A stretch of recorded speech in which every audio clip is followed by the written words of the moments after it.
ሰላም አዲስ አበባ ኢትዮጵያ በመላው ዓለም የምትገኙ የመድፈኛው ቤተሰቦች እንዴት ናችሁ? ስፖርታዊ ጉዳዮቻችን ተጀምሯል። አብራችሁን ቆዩ። በርከት ያሉ መረጃዎችን ይዘናል። ከምንመለከታቸው ጉዳዮች መካከል ዝውውሮች ያሉ አርሰናልን የሚመለከቱ ዜናዎች፣ ስለ ጨዋታዎችም መስፋት እናነሳለን። በተለይ ደግሞ ከዝውውር ጋር በተያያዘ ከኤስ ሚላን አርሰናል አንድ ሊያስፈርመው የሚፈልገው ተከላካይ አለ ተብሏል። ብዙዎች ያልተመለከቱት ያልተጠበቀ አይነት ዜና ነው። ማነው የተጫዋች የትኛው ቦታ ላይ ይጫወታል የሚለውን በስፋት እየነገርናችሁ እንቆያለን። ከዛ በተጨማሪም ከባርሰሎና የአካዳሚ ውጤት የሆነ ተጫዋችን ማስፈረም እንደሚፈልግ በዝርዝር እየተሰማ ይገኛል። እሱንም የምንነግራችሁ ነው። ዝውውሮችን በተመለከተ ጋብሪኤል ሱስን በተመለከተ እየወጡ ያሉ አዳዲስ መረጃዎች አሉ። በአርሰናል በኩል ምን ያክል ገንዘብ ሊያገኝበት ይችላል? ጋብሪኤል ሱስ ከጉዳቱ እያገገመ ይገኛል። የሜዳ ላይ እንቅስቃሴዎችን ጀምሯል። በአጭር ጊዜ ውስጥ በአርሰናል ስኳድ ውስጥ ልንመለከተው እንችላለን። ነገር ግን በምን ያክል ደረጃ ወደ ሌሎች ክለቦች የመሄድ እድል ያለው የሚለውን መረጃ እየነገርናችሁ እንቆያለን። ሌሎች አጫጭር ጉዳዮችንም ይዘናል። በአርሰናል ታሪክ የትኞቹ ተከላካዮች ናቸው ብዙ ግቦችን አስቆጥረው የሚያውቁት? አሁን የጋብሪኤል ማጋሌሽን ስም በተደጋጋሚ እየሰማን እንገኛለን። ከሱም በበለጠ በሱ ደረጃም ያሉት እነማን ናቸው የሚለውን እየነገርናችሁ እንቆያለን። ለምንድን ነው ይህንን የምናነሳው? ከአርሰናል ጋር በተያያዘ በተከላካዮችም በአጥቂዎችም በደንብ የተደራጀ ነው። የቀድሞ የማንቸስተር ዩናይትድ አሰልጣኝ የነበሩ አንድ ሰው ደግሞ ስለ ቪክተር ጊዮኬሬሽና ሮድ ቫን ኒስተልሮይ ሚኬል አርቴታ ምን አይነት ተጫዋች አገኘ በሚለው ጉዳይ ላይ እየተነሱ ያሉ ጉዳዮች አሉ። እሱን በዝርዝር እንመለከታለን። አንድሪያ ቤርታ ወደ አርሰናል ከመጡ በኋላ ያስፈረሟቸው ተጫዋቾች አሉ። ኬፓ፣ ኢንካፒዬ፣ ሞስኬራ፣ ኖርዝጋርድ፣ ማዱዌኬ፣ ኤዜ፣ ጊዮኬሬሽ የሚጠቀሱ ስሞች ናቸው። ከነዚህ በተጨማሪ ደግሞ ውላቸውን ያደሱ አዳዲስ ስሞችን በደንብ ተመልክተናል። እነ ንዋኔሪ፣ ሉዊስ ስኬሊ፣ ገብርኤል ማጋሌሽ፣ ሳሊባ፣ አሁን የሳካ ይጠበቃል። ከሳካ በተጨማሪ ግን ሌላ አዲስ ስም ሰምተናል። ማን ነው አዲሱ ውል ፈራም የሚለውንም በስፋት የምንነግራችሁን የሚሆነው በቻምፒየንስ ሊግ የሳምንቱ ምርጥ ቡድን ውስጥ የተካተተ ተጫዋች አለ። ሌላው ጉዳያችን ነው። በፕሪሚየር ሊጉ ላይም ደግሞ ከወሩ ምርጥ ስብስቦች መካከል የአርሰናል ተጫዋቾች የአርሰናል አሰልጣኝ ሚኬል አርቴታም ተካቷል። በምን ደረጃ ያሉ ናቸው? እነዚህ ጉዳዮች በዝርዝር እየተመለከትናቸው እንቆያለን። ከዛ በተጨማሪም አርሰናልን የተመለከተ ሌላ አጫጭር መረጃዎችን እንነግራችኋለን። ኢትዮ አርሰናል ቻናላችንን ሰብስክራይብ አድርጉ፣ ቤተሰብ ሁኑን። የመድፈኛው ቤተሰቦች መብዛት አለብን። ለወዳጆቻችሁ ሼር አድርጉት። አዳዲስ ጉዳዮችን የትም ያልተሰሙ መረጃዎችን ይዘን እንመጣለን። ወደ መረጃዎቹ በቀጥታ ልለፍ። ከምናነሳቸው ጉዳዮች መካከል በቀዳሚነት እንግዲህ በዝርዝር የሚነሳው ትናንትናም ከተሰሙ ጉዳዮች መካከል አንደኛው የፕሪሚየር ሊጉ የወሩ ምርጥ አሰልጣኝ እጩዎች ውስጥ የሚኬል አርቴታ ስም ተካቷል። ለሴፕቴምበር ወር ወይም ለመስከረም ወር የወሩ ምርጥ ውስጥ የተካተተው ሚኬል አርቴታ ባለፉት ወራት እንግዲህ በዚህ በመስከረም ወር ያደረጋቸው ጨዋታዎችን እንመለከታለን። ኦሊቨር ግላስነር፣ ፔፕ ጋርዲዮላ፣ ሊ ብሬስ የሰንደርላንዱ አሰልጣኝ በዚህ ዝርዝር ውስጥ እየተካተቱ ናቸውና የሚኬል አርቴታ መካተት ብቻ አይደለም። እነ ማርቲን ዙቢሜንዲ እንዲሁም ደግሞ ጋብሪኤል ማርቲኔሊም በዚህ በወሩ የምርጥ ግብ እጩ ውስጥ አስመርጧል። ማርቲን ዙቢሜንዲ እንደሚታወቀው በጣም ምርጥ ግብ ኖቲንጋም ፎረስት ላይ ያስቆጥሯል። ጋብሪኤል ማርቲኔሊ ደግሞ ባለቀ ሰዓት ከማንቸስተር ሲቲ ጋር ያስቆጥራት ግብ በዚህ ዝርዝር ውስጥ የተካተተች ግብ ናት። በእርግጥም በደንብ ጥሩ ስብስቦች ውስጥ ጥሩ ስኳዶች ውስጥ የወሩ ምርጥ እጩዎች ውስጥ መካተታቸው የሚገባቸው ነው ብንል ማጋነን አይሆንም። በዚህ ዝርዝር ውስጥ የተመለከትናቸው ናቸው። አርሰናል በሴፕቴምበር ወር በጣም ምርጥ ጊዜን አሳልፏል። በዚህ የሴፕቴምበር ወር እንግዲህ ከነበሩ ሂደቶች መካከል አንዳንዶቹ የሚጠቀሱ ናቸው። ለምሳሌ በእያንዳንዱ ጨዋታዎች ላይ ጥሩ ብቃት ያሳየባቸው ያሸነፈባቸው፣ ከዛ በተጨማሪም በማንቸስተር ሲቲ ጨዋታ ላይ ብቻ የነጥብ የጣለበት ነው እንጂ ከዛ ውጪ ሴፕቴምበር ወር ላይ ያደረጋቸው እያንዳንዱ ጨዋታዎች ዋጋቸው በጣም ከፍ ያሉ እንደነበሩ መናገር ይቻላል። ከዚሁ ጋር በተያያዘ ሴፕቴምበር ላይ በአርሰናል በኩል ፖርት ቫሌን 2-0 ያሸነፈበት፣ ኒውካስትል ዩናይትድን 2-1 በሆነ ውጤት በጣም ድንቅ ጨዋታ የባለፈው ሳምንት ጨዋታ ነው ያሸነፈበት መርሃ ግብር ይጠቀሳል። ኖቲንጋም ፎረስትን 3-0 በሆነ ውጤት አሸንፏል። እነዚህ በሴፕቴምበር ወር አርሰናል ያደረጋቸው መርሃ ግብሮች ናቸው። ከኖቲንጋም ፎረስት ጋር ፎረስትን አሸንፏል። ከዛ በተጨማሪ በማንቸስተር ሲቲ ጨዋታ ላይ አቻውቷል። ፖርት ቫሌን አሸንፏል። ኒውካስትል ዩናይትድን አሸንፏል። በቻምፒየንስ ሊግም በዚህ በሴፕቴምበር ወር ላይ ያደረገው ጨዋታ ይጫወታል። አትሌቲክ ቢልባውን ገጥሞ 2-0 ያሸነፈበት ጨዋታ ነው። ሴፕቴምበር ወር ላይ አንድ የማንቸስተር ሲቲ ያቻ ውጤት ብቻ ነው የሚጠቀሰው። ሌሎቹን ጨዋታዎች በሙሉ 4ቱን ጨዋታዎች አሸንፏል። አንዱን ባቻ ውጤት አጠናቋል። ለዛም ይመስላል የሚኬል አርቴታ ቡድን በዚህ ዝርዝር ውስጥ የተካተተው። እንግዲህ የወሩ ምርጥ ተብሎ ለመካተትም ለመመረጥም እንግዲህ እጩ ውስጥ መግባቱን ተመልክተናል። ማርቲን ዙቢሜንዲ የወሩ ምርጥ ተጫዋቾች እጩዎች ውስጥም የተካተተ ነው። ከነዚህ መካከል ሃርሊንግ ብራውት ሃላንድ፣ ግራኒት ዣካ የቀድሞ አርሰናል ተጫዋችም በዚህ ዝርዝር ውስጥ ተካቷል። የቻምፒየንስ ሊግ ጉዳይንም ላንሳ። ከቻምፒየንስ ሊግ ጋር በተያያዘ አርሰናል በጣም ጥሩ ተጫውቷል በኦሎምፒያኮስ ጨዋታ ላይ። በእርግጥ የግብ ልዩነቱ ያንን የሚገልጽ አይደለም። በአንዳንድ አጋጣሚዎችም ስጋት ውስጥ የገባበት በጣም ጥሩ የግብ ዕድሎችን ኦሎምፒያኮሶች የፈጠሩበትና ወደ አቻነት ለመምጣት መሪም ለመሆን የተቃረቡበት አጋጣሚዎች ነበሩ። ነገር ግን በዚህ ጨዋታ ላይ ባለፈውም ብያችኋለሁ አርሰናል አተረፈ ሊባል ከሚችልባቸው ነገሮች አንዱ የማርቲን ኦዴጋርድን ትክክለኛ ፎርም ማግኘቱ ነው። በዚህ ወር በጣም ጥሩ ጊዜን አላሳለፈም። በጉዳትም ምክንያት ያልተጫወተባቸው ጨዋታዎች ነበሩ። ነገር ግን ባለፈው ከኒውካስል ዩናይትድ ጋር አሁን በዚህ በጣም ብዙ ተቺዎች ያሉበት በሚፈለገው ደረጃ የግብ ዕድሎችን አይፈጥርም ብለው ብዙ ተንታኞች ተቃውሟቸውን ማርቲን ኦዴጋርድ ወደ ተቀያሪ ወንበር መምጣት አለበት፣ አንዳንዶች እንዲሁም ዴክላን ራይስ አምበል መሆን አለበት ጭምር ብለው ያነሳሉ። ነገር ግን የአምበልነት ሚና የሚነካ አይደለም ብለው ሚኬል አርቴታ መናገሩ ይታወቃልና ማርቲን ኦዴጋርድ በዚህ አይነት ደረጃ በቻምፒየንስ ሊግ ላይ ድንቅ ብቃቱን አሳይቷል። በአማካኝ ስፍራ ላይ ተካቷል። በቻምፒየንስ ሊጉ ምርጥ 11 ይፋ ሲደረግ ኤሪክ ዳየር እንዲሁም ደግሞ ጋቲ ተከላካይ ስፍራ ላይ ናቸው። ዴምፍሪስ እና ኑኔ ሜንዴዥ በተከላካይ ስፍራ ላይ የተካተቱ ናቸው። የቀድሞ አርሰናል ተጫዋች ኒኮላስ ፔፔ ጥሩ ተጫውቷል በዚህ ሳምንት። ከዛ በተጨማሪ ሳቤትዘር እና ኦዴጋርድ ከሃላንድ እና ከኬላን ኤምባፔ ከሆይሉን እና ከኬላን ኤምባፔ ጀርባ እየተመረጡ ናቸውና በደንብ ጥሩ ጊዜን ካሳለፉ ተጫዋቾች መካከል ኦዴጋርድ የሚገባው አይነት ጊዜ እንዳሳለፈ መናገር ይቻላል። ለሁሉም እነዚህ በትልቅ ደረጃ የሚጠቀሱ ጉዳዮች ናቸው። ከአርሰናል ጋር በተያዘ አነሳ ናቸው። በሳምንቱ መጨረሻም የሚጠበቀውን ጨዋታ ነገ በስፋት ዝርዝር ጉዳዮችን ይዘን እንመለስበታለን። ከአርሰናል ጋር በተያዘ ግን ሌሎችም ሊነሱ የሚገባቸው ዝርዝር ጉዳዮች አሉ። የቪክተር ጊዮኬሬሽ ጉዳይ ከሳምንት ሳምንት እንግዲህ በመጀመሪያዎቹ 9 ጨዋታዎች በአርሰናል ቤት ያስቆጠራቸው ግቦች 3 ናቸው። ወይም በፉክክር ጨዋታ ዘንድሮ ያስቆጠራቸው ጨዋታዎች ላይ 9 ጨዋታዎችን አድርጎ 3 ግቦችን አስቆጥሯል። ከዚሁ ጋር በተያያዘ በቪክተር ጊዮኬሬሽ ጉዳይ ብዙ ሀሳቦች ይነሳሉ። ሚኬል አርቴታ ለምሳሌ ያለውን ነገር ሴንስ አደርግ በጣም ጥሩ እየተጫወተ በጣም ታታሪ አይታክቴ ተጫዋች እንደሆነ ይመሰክርለታል። ከሱ በተጨማሪ ደግሞ የጋብሪኤል ማርቲኔሊ ከሰሞኑ በ155 ደቂቃዎች ብቻ በሜዳ ላይ አሳልፎ 4 የግብ ተሳትፎ አለው። በጣም ወሳኝ ግቦችን ለአርሰናል በዘንድሮ ውድድር ዘመን አስቆጥሯልና ከዚሁ ጋር በተያያዘ ብዙ የሚነሱ ሀሳቦች አሉ። 30ና 40 ግቦችን አስቆጥሮ በውድድር አመቱ ያጠናቅቃል። እሱ ከማርቲን ኦዴጋርድ ጋር መጫወቱ በደንብ ይጠቅሟል የሚል ሀሳቡን አንስቷል። ለኔ ብቻ አይደለም ማርቲን ኦዴጋርድ ቪክተር ጊዮኬሬሽም በጣም ታታሪ ነው፣ በጣም ፈጣን ነው፣ ትልቅ ኳሊቲ ያለው ተጫዋች ነው። ሁላችንም በጣም ነው የምናምነው ያለውን ነገር በደንብ በዓለም እግር ኳስ ላይ ያሳይቷልና አሁንም በዚህ ደረጃ ላቅ ባለ ደረጃ መጫወት ይችላል፣ ያንንም ያሳያል ብዬ ጠብቃለሁ ብሏል። በአርሰናል ቤት እንግዲህ ማርቲኔሊ ጥሩ ጀምሯል ብያለሁ። ከዛ በተጨማሪነት ትሮሳርድ በጣም ሻርፕ ሆኖ መጥቷል። ፉክክሩ ያነቃቸው በሚመስል ደረጃ ከባለፈው አመት ጨምሮ ትሮሳርድን በአርሰናል ቤት ከዚህ በላይ ልንመለከተው እንችላለን የሚሉ ግምቶችንም ያሰጠ ነው። ማርቲኔሊም በጣም ጥሩ እየተጫወተ ይገኛል።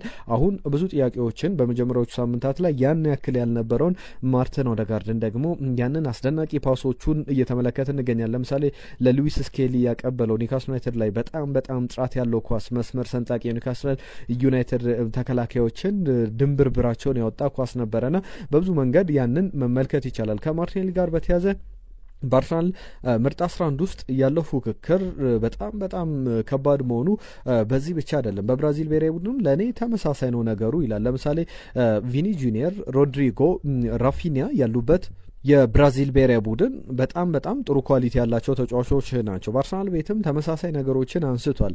ኤዜ፣ ኑኒ ማዱዌኬ፣ ከዛ በተጨማሪ ትሮሳርድ መጥቀስ ይቻላል። ከትሮሳርድ በተጨማሪ ቡካዮ ሳካ አለ። በእነዚህ ቦታዎች ላይ ሙሉ ማርቲኔሊ መፎካከር አለበት በእያንዳንዱ ሳምንት ላይ ለመሰለፍ። ለዛም ነው ዘንድሮ ለአርሰናል እስካሁን ስንጫወት ከነበረበት ነገር የተለዩ ነገሮች አሉ በሚልም ይነሳል። ዘንድሮ በገባንባቸው ቶርናመንቶች ሁሉ ሊግ ካፕ ተባለ ኤፍ ኤ ካፕ በቻምፒየንስ ሊግ ሆነ በፕሪሚየር ሊጉ ላይ ለማሸነፍ የምንጫወተው ማሸነፍና ማሸነፍ ብቸኛ ዓላማችን ነው ሲል ተናግሯል። በትክክልም አርሰናልን በደንብ ሊገልጽ የሚችል የውድድር ዓመቱን እቅድ የአርሰናልን ሊናገር የሚችል ነው። አርሰናል በእርግጥ ዘንድሮ ለምሳሌ በጣም የተሻሻለ ቡድን ነው ሲባል ነበረ። አሊ ማኳስት በተንታኝነቱ ብዙዎች ታውቁታላችሁ።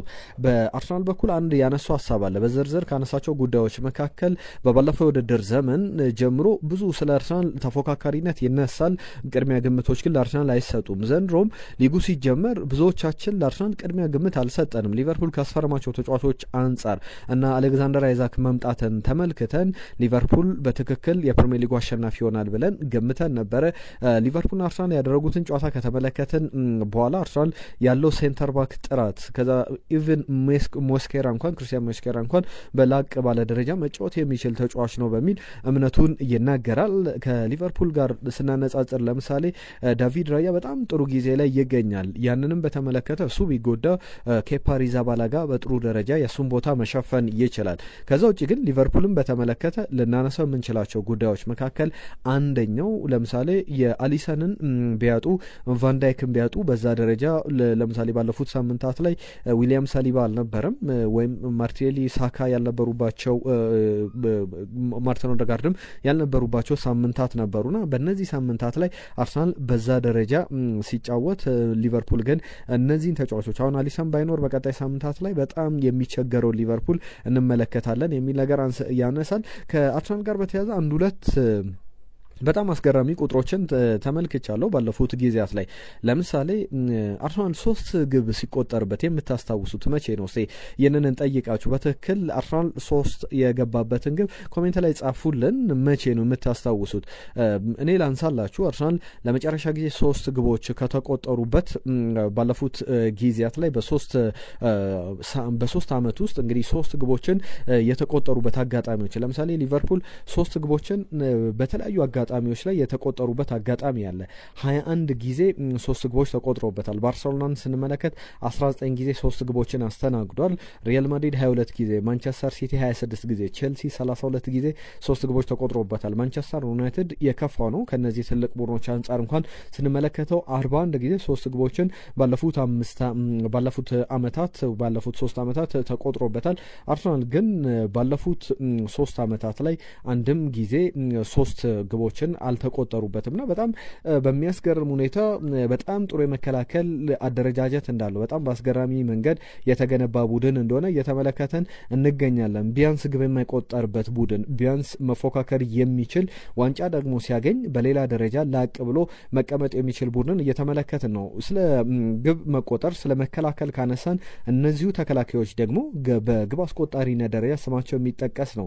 እነ ዊሊያም ሳሊባ፣ ገብርኤል ማጋሌሽ፣ ሪካርዶ ካላፊዮሪ ግብ ማስቆጠር የሚችሉ በጣም ትሬት የሆኑ ስጋት ለተቃራኒ ቡድን ስጋትን መፍጠር የሚችሉ ተጫዋቾች እንደሆኑ በደንብ በብዙ ጊዜ በብዙ አጋጣሚዎች ተመልክተናል። በአርሰናል ታሪክ ግን በአርሰናል ቤት የትኞቹ ተከላካዮች ናቸው ብዙ ግቦችን በማስቆጠር ስማቸው መጠቀስ የሚችሉት የሚለውን እንመልከት። በቀዳሚነት የሚቀመጠው ሎረን ኮሽሌኒ ነው። የዚህ ከብራዚላዊው ገብርኤል ማጋሌሽም ይከተላል። ሎረን ኮሽሌኒ 22 ግቦችን በአርሰናል ቤት አስቆጥሯል። ከማዕዘን ምቶች በተለያዩ አጋጣሚዎች በጣም ቆንጆ ግቦችን ለአርሰናል ወሳኝ ግቦችን አስቆጥሮ ተመልክተነዋል።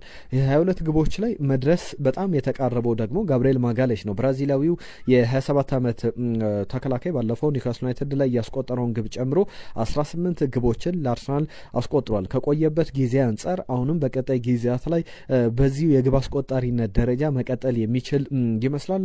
ቨርሚኔተር የሚባለው ቶማስ ቨርማለን ደግሞ 13 ግቦችን አስቆጥሯል። ቶኒ አዳምስ 12፣ ዊሊያም ጋላስ 12፣ ኮሎ ቱሬ 9 ያለው፣ ሊ ዲክስተን 9 ግቦችን አስቆጥሯል። ሄክቶር ቤለሪን በቅርቡ በቪዲዮዎቻችን ላይ ስናነሳው ነበር። የአርሰናል ደጋፊዎች የትም ብሄድ የትም በጣም ፍቅራቸው የተለየ ነው፣ አርሰናል ለእኔ የተለየ ክለብ ነው ሲል ተናግሮ ነበር። 8 ግቦች ያሉት 8 ግቦች ያሏቸው ሌሎች ሁለት ተጫዋቾችም አሉ፣ ሶል ካምቤል እንዲሁም ደግሞ አሽሊ ኮል በጣም ጥሩ መከላከል ላይ የሚባሉ ተጫዋቾች ናቸው። እነዚህ ስማቸውን የጠሯቸው ከቶማስ ቨርማለን፣ ከጋብሪኤል ማጋሌሽ፣ ከሎሮ ኮሽሌኔ ጀምሮ ነው ቶኒ አዳምስ፣ ኮሎ ቱሬን መጥቀስ ይቻላል። በመከላከሉ ድንቅ ናቸው።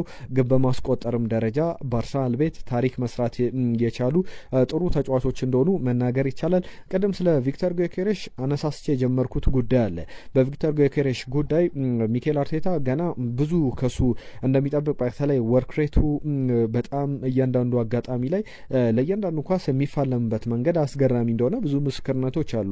አንድ የቀድሞ ማንቸስተር ዩናይትድ አሰልጣኝ ግን ቪክተር ጊዮኬሬሽን ከቀድሞ የማንቸስተር ዩናይትድ ስል አጥቂ ከሩድ ቫን ኒስተልሮይ ጋር ያመሳስሏል። ይህ የማንቸስተር ዩናይትድ የቀድሞ አጥቂ ሬኒ ሚልስተን ይባላል። ሁሉ ጊዜ ቪክተር ጊዮኬሬሽን ስመለከተው ሩድ ቫን ኒስተልሮይን ያስታውሰኛል። በብዙ መንገድ የውድድር ዓመቱ እየተገባደደ በሚመጣ ጊዜ በጣም በርካታ ግቦችን ሊያስቆጥር ይችላል ብዬ አስባለሁ ይላል። ከ6 ወር በኋላ ከ6 ወር በኋላ ስንመለከተው ቪክተር ጊዮኬሬሽ አሁን 3 ግቦችን አስቆጥሮ ጀምሯል። ከዛም ላቅ ባለ ደረጃ ግን በደንብ ይቀጥላል የሚል እምነት እንዳለው ተናግሯል። በትክክልም ተጫዋቹ ላይ እምነት እንዳለው ያሳየበትን አስተያየት ነው የሰጠው። ዝውውሮችን በተመለከተ ላንሳ። አስቀድሜ ከአርሰናል ሊወጣ ይችላል የተባለውን ተጫዋች ላንሳ አላችሁ። የጋብሪኤል ሱስ ጉዳይ ነው። በጣም ስሙ ተጠናክሮ እየተሰማ ይገኛል። ኤቨርተን፣ ዌስትሃም ዩናይትድ የሚባሉ ስሞችን በተደጋጋሚ እየሰማ እንገኛለን። ኤቨርተን ደግሞ በጥር የዝውውር መስኮት ለጋብሪኤል ጄሱስ 30 ሚሊዮን ፓውንድ ለማቅረብ ፍላጎት አለው ተብሏል። ጋብሪኤል ጄሱስን በተመለከተ አስቀድሞ ከብራዚልም ፍላጎቶች አሉት። በክረምት ወደ ብራዚል ሊሄድ ይችላል ሲባል እንደነበረ ይታወቃል። ነገር ግን በክለቡ ቆይቶ እየተመለከትነው እንገኛለን። የሴል ጉዳት አጋጥሞት የጉልበት ጅማት ጉዳት አጋጥሞት ለረጅም ወራት አልተጫወተም። ነገር ግን የ28 ዓመቱ ብራዚላዊው ጋብሪኤል ጄሱስ ወደ አርሰናል ቤት ሲመለስ በጥሩ ጤንነት በጥሩ ብቃት እንደሚሆን ይጠበቃል። ያም ደግሞ በብዙ መንገድ ዋጋ ሊከፍል ይችላል አርሰናል ተብሎ ይጠበቃል። ምክንያቱም አርሰናል በጣም የተደራጀ ቡድን ሆኗል። ሌላ ፉክክር ይዞ ሊመጣ ይችላል። ነገር ግን በአርሰናል በኩል እስከ 30 ሚሊዮን ፓውንድ ድረስ ለጋብሪኤል ጄሱስ የሚያቀርብ ክለብ ካለ ተጫዋቹን ለመሸጥ ፍጹም ፈቃደኛ ነው የሚል ዝርዝር ጉዳዮችን ተመልክቻለሁ። ከአርሰናል ጋር በተያዘ ቀደም የአንድሪያ ቤርታን ስራዎች ሳነሳ ነበረ። ያስፈረሟቸውን ተጫዋቾች ክረምቱ ኬፓ፣ ኢንካፔ፣ ሞስኬራ፣ ኖርጋርድ፣ ማዱዌኬን፣ ኤዜን፣ ጊዮኬሬሽን ጠቅሻለሁ። ውላቸውን ያደሱት ኗኔሪ 5 ዓመት ውል ፈርሟል።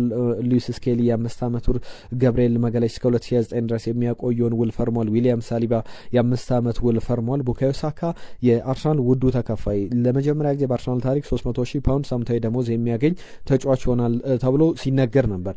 ሌላ አንድ ስም ደግሞ ሰምተናል። ከነዚህ ስሞች መካከል የጁሪን ቲምበር ጉዳይ በስፋት እየተነሳ ይገኛል። ከጁሪን ቲምበር ጋር በተያዘ የሚገባውን ውል ሊሰጠው ይችላል ተብሏል። ከመጣ ጀምሮ በአንድ ለአንድ አጋጣሚዎች ከዚህ በፊትም አንስቼዋለሁ። ምናልባት ከነ ቪኒ ጁኒየር ሞሐመድ ሳላ ጋር ጸጥ ዝም ያስባላቸው በጣም ዶሚኔት አድርጎ መጫወት የሚችል ሲያጠቃም ሲከላከልም ድንቅ የሆነ በተለይ ደግሞ መከላከሉ ላይ በአንድ ለአንድ አጋጣሚ በጣም ስጋት የሚፈጥሩ በጣም ፈጣን የሚባሉ የመስመር አጥቂዎች ጋር በተቃራኒ ተጫውቷል። በፕሪሚየር ሊጉም በቻምፒየንስ ሊግም ምናልባት እነ ኦዝማን ዴምቤሌም ጭምር ያቆመባቸው አጋጣሚዎች በደንብ የሚታወሱ ናቸው። እኔ ከበደው ምለው የፒኤስጂ ጨዋታ ላይ የመጀመሪያዎቹ ደቂቃዎች ላይ በጣም ተቸግሮ ነበር ከክቫራትስኬሊያ ጋር። ከዛ በኋላ እሱንም ቢሆን በደንብ መቆጣጠር ችሎ ነበር። እንደ ቡድን የነበራቸውን ስጋት የሚያሳይ ነው። የአንድ ጨዋታ አጋጣሚ ነው። ከዛ ውጪ ግን በሙሉ 100% ፐርፌክት የሚባል ተጫዋች እንደሆነ እየተመለከተ እንገኛለንና እሱ ካለ በሚኬል አርቴታ ቡድን ውስጥ ስጋት የማይገባው ምናልባት በቀጣይ ጊዜያት ላይ በጣም በትልቅ ደረጃ ውል የሚገባው ተጫዋች ነው። በእርግጥ ገና ነው። እስከ 2028 ድረስ አሁን ያለው ውል ያቆየዋል በአርሰናል ቤት። ነገር ግን ከዛም ላቅ ባለ ጊዜ አርሰናል ተጫዋቹን ውሉን ለማራዘም ንግግር ስለመጀመሩ አንድሪያ ቤርታ በዚህ ተጫዋች ጉዳይ ድርድሮችን እንደጀመሩ ከወኪሎቹ ጋር ንግግር እያደረጉ እንደሆነ የሚያሳዩ ዘገባዎችን ተመልክቻለሁ። አርሰናል በቀጣይ ደግሞ ሁለት ወጣት ተጫዋቾችን ለማስፈረም ፍላጎት አለው ተብሏል። አንደኛው የባርሰሎና በጣም ታዳጊ ብዙ ተስፋ የተጣለበት አርሰናል ብቻ አይደለም ብዙ ክለቦች የፈለጉት የሚገኘው የጆ ፈርናንዴዝ ጉዳይ ነው። 17 ዓመቱ ላይ ይገኛል። እንግዲህ በፕሪሚየር ሊግ ክለቦች ቼልሲ፣ ማንቸስተር ሲቲ ፍላጎት አላቸው። አርሰናልም ሌላ ፈላጊ ሆኖ ብቅ ብሏል። ተጫዋቹ እየተፎካከረ እንደሚገኝ በባርሰሎና ተጫዋች የ17 ዓመት ጆ ፈርናንዴዝ ጉዳይ አርሰናል ከማንቸስተር ሲቲና ቼልሲ ጋር ግን መፋለም አለበት። ባርሰሎናም ተጫዋቹን የመሸጥ ፍላጎት ባይኖረውም አሁን ካለበት ፋይናንሻል ስታተስ አንጻር የተጫዋቹ መውጫ ሊደርስ ይችላል። ነገር ግን አርሰናል የዚህ ጊዜ አይደለም ለረጅም ጊዜ ቅድ አድርጎ ተጫዋቹን ያመጣዋል ተብሎ ይጠበቃል። የቡድን ግንባታ በአጭር ጊዜ የሚደረግ አይደለም። አርሰናል ለምሳሌ የዚህ ቡድን ግንባታ በ5 ዓመት የተከናወነ ነው። አሁንም ደግሞ የሚቆም አይደለም። የቡድን ግንባታ አንዱ ሲደክም በአንዱ እየተተካ ለቀጣይ ጊዜ ስራዎች ይሰራሉና ያንንም ለመስራት ጥረቶች እየተደረጉ እንደሆነ የተመለከትንበት ነው። ሌላ ወጣት ተጫዋች ደግሞ ከኤስ ሚላን ስሙ እየተያዘ ይገኛል። ይህ ተጫዋች 19 ዓመቱ ላይ ይገኛል። ዳቪዴ ባርታሴጌ ይባላል። የኤስ ሚላን ተጫዋች ነው። በጣም በጥር የዝውውር መስኮት ፖቴንሻሊ ወደ አርሰናል ሊመጡ ከሚችሉ ስሞች መካከል በስፋት እየተጠቀሰ የሚገኝ ተጫዋች ነውና በደንብ በጥሩ መንገድ ዝውውሩ ሊያደርግ እንደሚችል የሚገመት አይነት ተጫዋች እንደሆነ መናገር ይቻላል። እነዚህ ስሞች በትልቅ ደረጃ አርሰናልን ሊቀላቀሉ ይችላሉ ተብሎ በብዙሃን መገናኛዎች ቀረብ ካሉ የበለጠ ስሜት ከሚሰጡ ዝውውሮች መካከል አነሳንላችሁ እንጂ በርከት ያሉ ስሞች እየተነሱ ይገኛሉ። የተወደዳችሁ ስፖርታዊ ጉዳዮቻችን እነዚህን ይመስሉ ነበር። አርሰናልን የተመለከቱ መድፈኛውን የሚሸቱ ጉዳዮችን ወደ እናንተ አደረስን። አብራችሁን ስለነበራችሁ ከልብ እናመሰግናለን። በድጋሚ ቻናላችንን ሰብስክራይብ እንድታደርጉ ኢትዮ አርሰናል ቤተሰብ እንድትሆኑ ላስታውሳችሁና በቀጣይም ነገ በተለይ የዌስትሃም ጨዋታን በተመለከተ ዝርዝር ጉዳዮችን ይዘን እንመለሳለን። የሚኬል አርቴታ 100ኛ ጨዋታ ከዌስትሃም ጋር በተያዘ ደግሞ በቅርብ ጨዋታዎች ላይ አርሰናልና ዌስትሃም ምን ያክል ተፎካካሪ ነበሩ የሚለውን በዝርዝር እየተመለከተን እንቆያለን። ነገም በሚኖረን ቆይታ ላይ አርሰናል ከዌስትሃም ዩናይትድ ነገ የሚደረገውን ጨዋታ በስፋት እንዳስሰዋለን። የፕሪሚየር ሊጉ መሪ ለሚሆን ሰፊ እድል አለው። ሊቨርፑል የሚሸነፍ ከሆነ ነጥብ የሚጥልም ከሆነ አርሰናል ወደ ፕሪሚየር ሊግ መሪነቱ ይመጣል። ዌስትሃምን ማሸነፍ የግድና የግድ ነው። ስለ ጨዋታው ዝርዝር ጉዳዮችን አዳዲስ ሀሳቦችንም ይዘን እንመጣለን። አብራችሁን ስለነበራችሁ ግን ከልብ እናመሰግናለን። ጤና ይስጥልን።